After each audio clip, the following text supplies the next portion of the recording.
Hi, this is Nancy with On Point TV and Quilting with Nancy. Thank you very much for joining us. We are now starting the construction of the Sunset Over Dublin quilt. So this is what the book looks like, hot off the press, 120 pages. And on that, of the 120 pages, there are 39 blocks. And let me just give you a sneak peek of what the instructions look like. Very, very detailed instructions, always giving you the pressing solutions for each unit and all the way throughout the block. And I hope that that will help you with the construction of all of your future quilts. Part of the quilt is behind me, and this time when I'm making the samples here, I'll be doing it with the black background, or that's the color that's going to be consistent throughout the blocks. The cover of the quilt is done with the pink batik. My friend Margot did it with the cream, and my friend Antonia that lives in France but is Irish, she did hers all scrappy, and those samples are also in the book. So it gives you a lot of options when you're creatively going on with your quilt. I want to start with the cutting. So last time we were together, I told you how I want to prepare the fabric. For this quilt, because there's so many small triangles, I chose the dunking method. So I took my Mary Ellen's Best Press, I put it in a tote, I dunked the fabric, squeezed it out, and then pressed them all. So now my fabrics are quite stiff. So almost maybe about as stiff as a piece of copy paper. Not card paper, cardstock, but copy paper. And now we're going to start cutting. So for this time, because this is our first block, I want to take you through the process of how I do my cutting. I've taken my fabrics, they're stiffened up, and I have laid it down so the selvage is about a 1/2 inch from the top edge. So my double fold is at the bottom, single fold and selvage at the top. Now I'm going to use one of my smaller ruler because I'm only going to be cutting some smaller strips. I'm going to line up the ruler on the horizontal line here on the double fold so that I know that I'm square going from the horizontal here all the way up the edge. I place my hand about a 1/2 inch from the edge and then cut, pressing down and toward the ruler at the same time so that nothing slips. Now I can spin the fabric around. So spinning it around, so I am right-handed, so my square edge, this straight square edge is on my left-hand side because I am right-handed. For this block, this purple, I need 3-inch squares and 2.5 inch squares. So I'm going to cut a strip that is 3 inches wide and a strip that is 2.5 inches wide. Now you might be thinking, well, why not just cut the squares, the couple of squares I need out of the 3-inch wide, and then trim that down and cut it out of the 2.5 inch wide? The reason is that throughout the process of this quilt, if you're choosing to use how I did it in the book where there are 17 different fabrics, this purple fabric will be used again. And since all of the blocks are based on an 8-inch finished block, the 3-inch and the 2.5, you're going to end up using quite a few of those. So I like to get these cut ahead of time, then I store them with that other fabric, so then I can take and just, I'll take this and cut it into a whole bunch of 3-inch, so let me line that up there, 3-inch squares, and then they're all prepared. I've got lots of 3-inch squares just sitting in my tote so that when I need another 3-inch square, I can just pull out the 3-inch square and not have to take the time to do the cutting. So I'm just going to cut one of them for now, but trust me, I will cut this whole strip into 3-inch squares. And then this one is the 2.5 inch strip. Let's line that up. And for this block, this is the Road to Oklahoma block, I need 2 of these darker purple 2.5 inch squares and 2 of the 3-inch of the darker purple, which also leads me to the colors that you choose. In the book, this particular block is done with a dark blue and a light blue. I'm choosing it for this demo to do it in a dark purple and a light purple. You can choose which colors you like, but the instructions are going to tell you throughout. If I start with dark blue and light blue, throughout the instructions, it's going to be very specific to use the light blue. And so you'll be able to know, well, my light blue is now light purple. So just know that that's happening.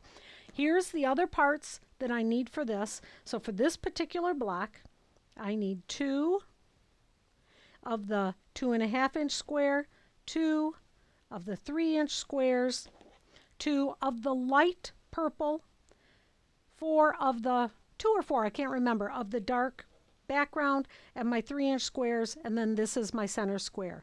Now I'm going to work on the half square triangle portion. So the 3-inch sections are actually used for the half square triangles. Now know that if you were trying to do half square triangles in its most basic sense, you would have cut these squares 2 7/8 inches. If you do that, then, and your sewing is all perfect, your blocks should turn out to be a 2.5-inch half square triangle that when finished would be a 2-inch. A lot of math involved here, okay? I like to cut mine bigger. I find that if I cut them 3 inches, first of all, it makes the math easier when I'm cutting out my strips and the squares, but it also makes it so that my block, when I'm finished with the half square triangle, is a little bit bigger than it needs to be, which means then I'm going to be able to trim it down to as close to a perfect 2.5-inch square as possible. And I'll show you a few different ways to cut down those as we go along. So starting with these, I want to take one of these, and on the back of them, I think on the back of the purple one, I'm going to draw a diagonal line. Now what you draw your diagonal line with depends on what the fabric is. So with this fabric, I'm thinking I could probably use my Boheen. The Boheen is a white chalk pencil.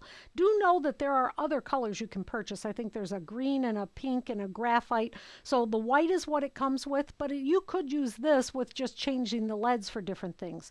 And if I draw this diagonal line with this, right down the middle,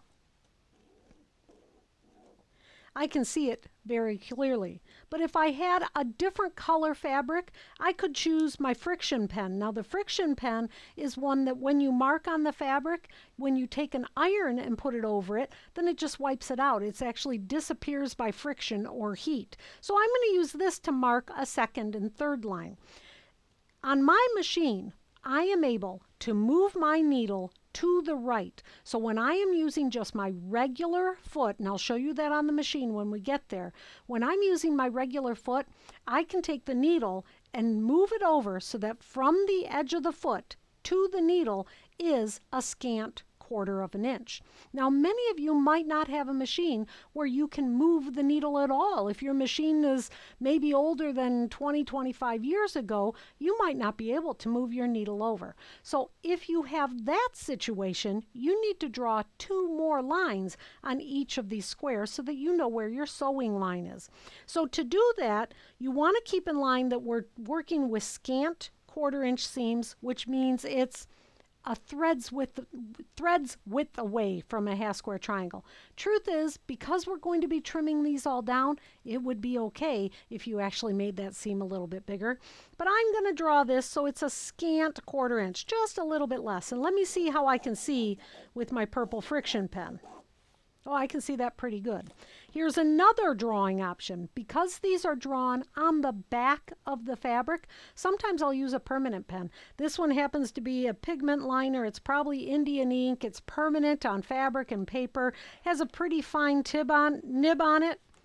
With this, I can draw on the backs also. So sometimes it's just a matter of what pen is closest to me when I'm doing the drawing. Sometimes it's a matter of what I can see best. So you need to have just a couple of marking tools in your hands so that you have some choices. So let me mark this one more right down the middle. And like I said, I only have to mark it one time. So I've got that. So these will be layered with my background fabric, which in this case is the black.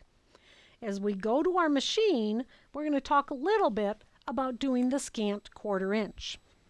So here at my machine, like I said, I have my regular foot. So this would be my regular foot, the one that just comes with the machine. All machines are going to have them. I am not a huge fan of 1/4 inch feet. Oftentimes the problem with the 1/4 inch feet is that it moves the foot over, so you're not using, let's do this. This has 5 rows of feed dogs on the bottom, which means those 5 rows are going to make the fabric feed through more evenly. So if you're using a 1/4 inch foot, that means that it's usually going to eliminate this last row of feed dogs. I like to use all of them. So for me, I don't use a 1/4 inch foot or a scant 1/4 inch foot. I use the foot that came with my machine.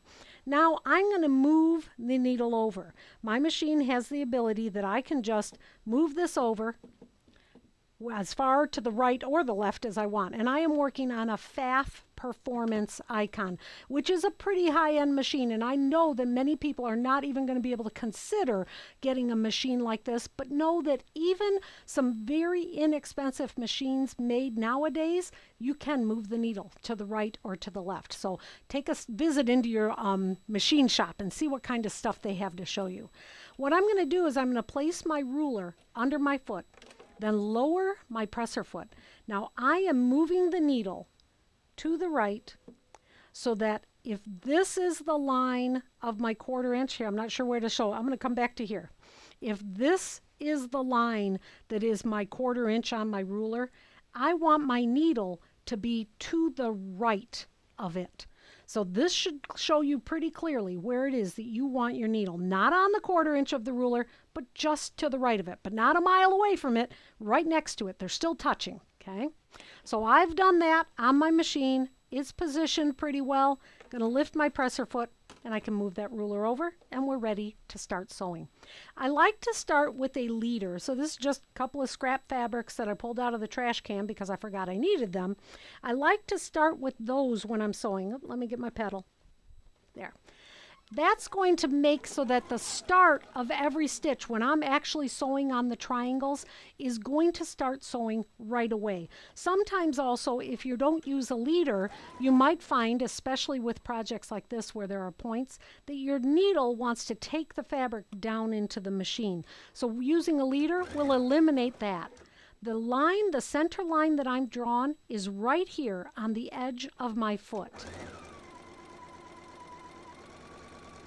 And now I can chain piece, which means I just go from one piece to the next piece. You don't have to cut your thread off. You can just keep sewing right to the next piece. And then I go on to my second leader. So I usually have 2 pieces of leader waiting to be used. Then I can cut these off the back. And now sew on the other side of that center drawn line.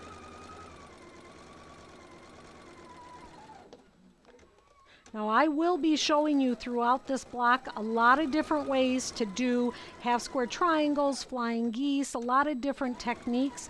And this is just the one that I would consider the most basic for making half square triangles. Now I can go to my ironing board. Let's move the pressing out of the way, or I'm sorry, the cutting out of the way and move this over. So this is a wool mat. This is just, it's really nice for pressing. Ever since about maybe 2018, they came out with these wool mats. It's about a 1/2 inch thick, and I would purchase the largest size you can afford. You can get smaller ones.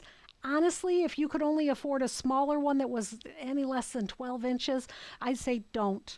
Just wait until you can save up enough money to get a larger one. You are going to find that the larger the size, the more use you're going to get out of it. So this one happens to be 18 by 24. In my home studio, I have one that is 22 by 60 inches. It covers my entire big board. That is fabulous. It has made the quilting process just a lot easier. So I know it just seems like another, little gadget that you might buy, but it is so totally worth it.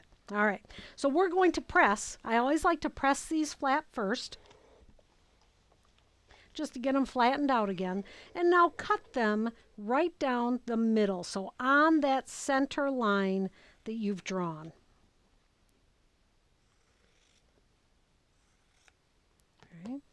Within the book, I'm always going to tell you which way to press the seams. And if I'm not mistaken, these want to be pressed to the background. So I'm going to press these toward the black. So starting with it here, flip up this seam, and I like to finger press it a little bit first, then bring my iron in and flatten that seam.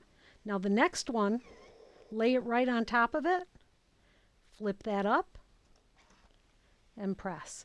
This way, I like that, two things. One, because it's got the spray sizing on it, it just seems to press it very, very crisply. And when I stack them up like this, it is continually pressing them. So the one on the bottom is going to be very, very pressed. And I don't know, I just like doing it that way. It keeps them all contained. So there they are. Those are my 4 pieces. Now it's time to trim them down. These all need to be trimmed to 2.5 inches for a 2-inch finished block. So here I've got my Omni Grip, which is the ones with the green lines. It has a little bit of grip on it.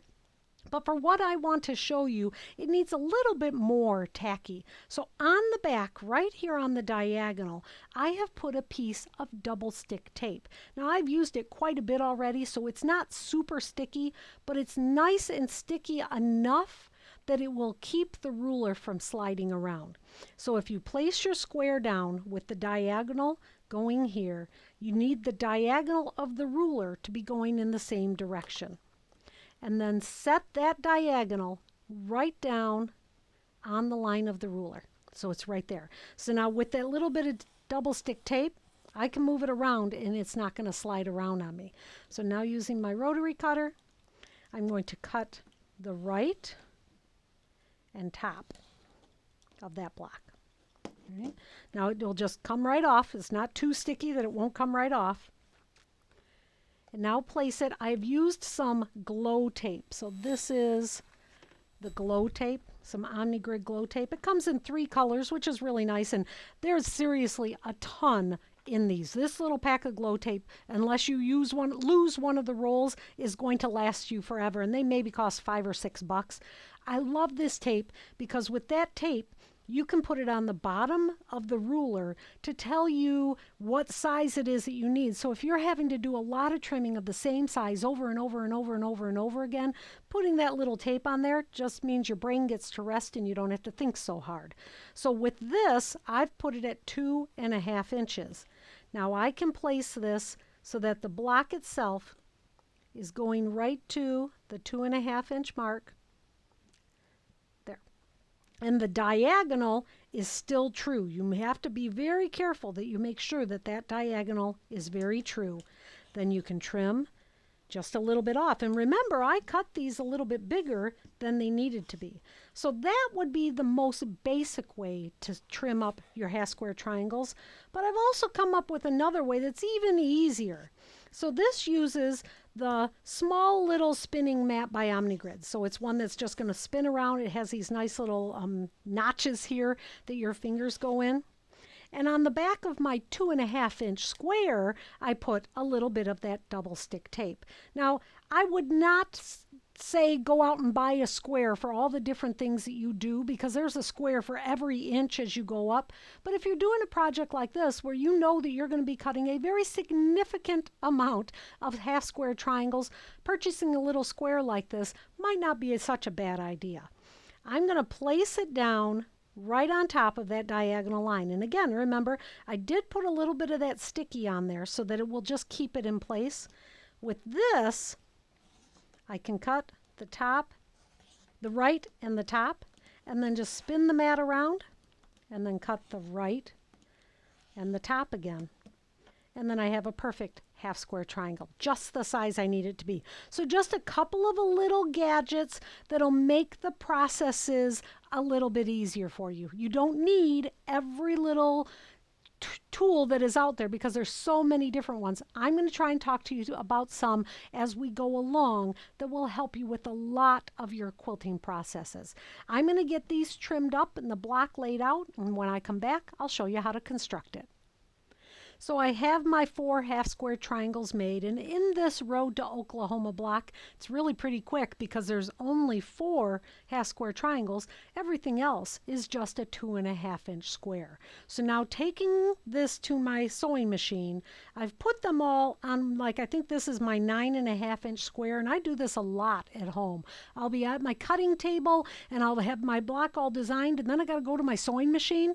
I'll take one of my square rulers and put my block on the square ruler to transport it to my sewing machine and hope that I don't trip over a cat on the way. So taking it here, now it's right here to the left of my sewing machine. And you can see all the parts of it here. And I want to show you just a couple of different things. So first, one thing to help you with your scant 1/4 inch. So I showed you how I moved my needle over to the edge, but one thing that I learned a long time ago is putting something here on the edge of the foot to keep you from moving too far to the right. And this is a newer product in the market in the last 10 years, and it's called Guidelines for Quilting. So that's the name of the company, Guidelines, the number 4 Quilting. And they've got a website. You can also purchase all of these tools on Fireside Quilts. I'll tell you a little bit more about that later. But this is what it is. It's just this little piece of sticky that's maybe a 1/16 of an inch thick, so not really thick. Really, I would just say thick enough. And it comes with about 6 of them in the pack. If you'll take that the guard off the back, because it's got a double stick or a sticky here, and just stick that right next to your foot. I think that you will find that that little guard will help improve your perfection when you're doing your piecing. Your 1/4 inch seams will be a lot more precise. Okay, so I've got my leader started right here, and I want to show you a different way of piecing your block. Instead of picking them all up one at a time, this technique, I'm going to piece the rows and keep them together. So hopefully this will make a little bit of sense as we go. So starting here with the top left-hand side of the block, I'm going to take the second block in that row and flip it over. So now that is right sides together. Lining them up, bringing it to my machine, I will sew that now with the scant 1/4 inch. As I get to the end of the block, just stop with your needle down about a stitch or so from the very edge. Come over here to the next one, to the next row, so this is row 2, and pick up number 1 and 2 block. The number 2 block is going to flip over right sides onto the number 1 block. And line these up so that they're just touching each other. They're not overlapping in any way, but they're touching each other as close as you can get them. That'll make a difference with our next steps I'll tell you about. Now this row 3, block number 1 and number 2, line them up.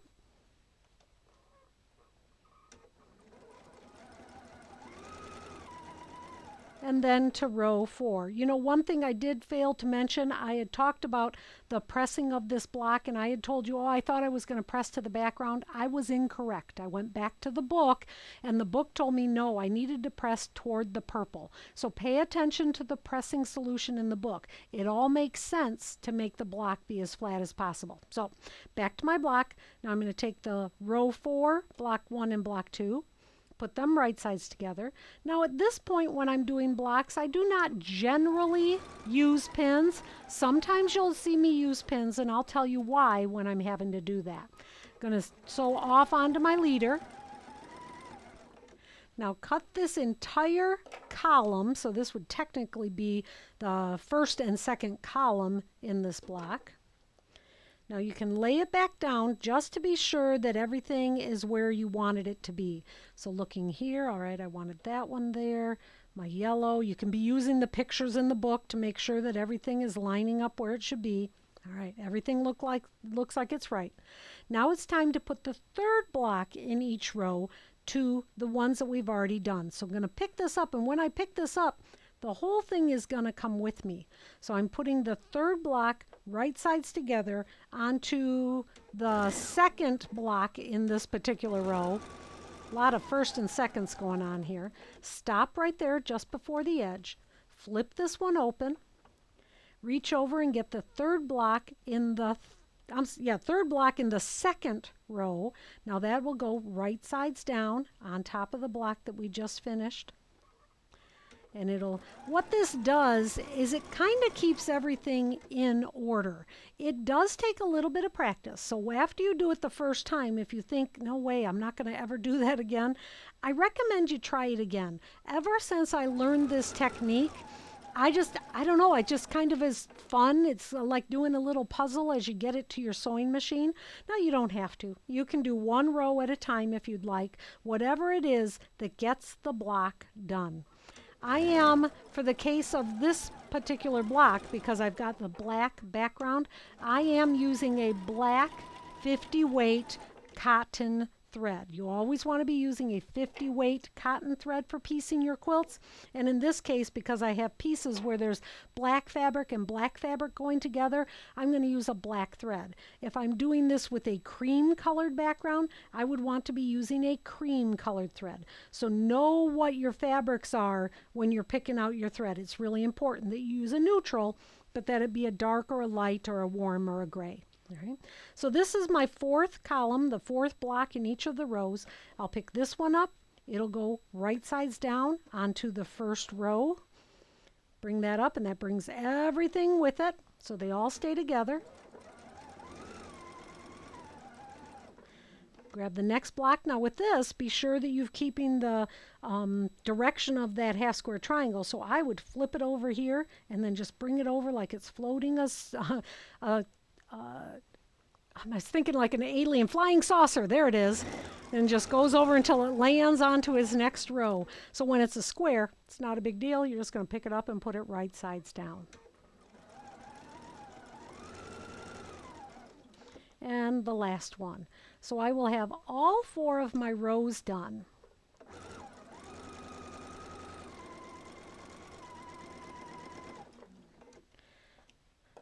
Now with this, let's take this back to the cutting table, because I want you to be looking at the pressing solution in the book. So when I look at the book, these arrows are going to tell me which direction these seams need to be going. So I'm looking here, all right, this one needs to go to the right. The next one needs to go to the left. The next one needs to go to the right again. And that's because the next row will be the opposite. So paying attention to the work that I've done on the pressing solution will help you. You won't have to think so much about it. Now, do I think that my pressing solutions are perfect? No. I spent a lot of time trying to make them easier and easier to follow, but it doesn't always work. And I do like to kind of finger press them first before I go on to the next step, because these are staying together. And I'm not going to take these to the ironing board. I'm just going to do these with the finger pressing. And because we did the spray sizing with the dunking of the spray sizing, that's going to make just even the finger pressing work to keep everything in place. Now it's time to put the rows together. So the first row is going to go on top of the second row. And that little stitch is going to help hold it in place, but not enough that I won't use a pin. So these are my pin cushions that I sell on our website, which is onpoint-tv. You can make them. The kits come with the wool fabric that's been felted, the wool batting, and the magic plastic that keeps you from poking yourself. So just know that that's there. I love this pin cushion because it's always with me. I don't have to go and find it somewhere else. So I am going to use pins to hold each one of these seams. I'm never going to just trust that they will stay where they need to be. I like my piecing to be a little bit more precise than that, and always looking over at my pressing solution. So now it's ready to go and sew. My leader is already in there, so I can just start sewing this row. As you're going, I sew over pins, which can be quite shocking to some people. I've been sewing over pins from the very beginning. The trick to sewing over pins is to first having a pin that is a very fine pin. So this is the silk pins from Clover. They're a little over an inch long, and that is a glass head on the back on it here that is not very big. If you're using pins that have a large ball head, it actually lifts it up off the surface a little higher than you want. So that's one reason that I love these little clover glass head silk pins. As I'm sewing over the pin, I'm never going to be going very fast. I always try to slow down a little bit as I'm going over the top of that pin so that if it does hit it, it doesn't hit it so hard that I'm scaring myself and everybody else in the house. Sewing off onto my leader, cut this off. Take my pins out, and I can go to my second row, which is already finger pressed in the direction that I need it to go. Now, there are some times in the book that I've got some pressing solutions that require some flipping and some changing of the seams, and I explain that in the book. The idea is to try to get the pressing to the least resistance, which means it's going to be the least, the seam won't be as thick. But know that sometimes that's just not possible. So it's never going to be, like sometimes you'll hear quilters will say, always press to the dark side. Well, that's impossible. You cannot always press to the dark side. But when possible, it's a good idea to try to do that. So if there's any shadowing through. So that's the same way with pressing. You want to press to the point of least resistance when possible. So this one's done because this seam right here with this triangle, that one's going to be a little bit of a thicker seam, but there's nothing else I could have done there. It's going to work out just fine.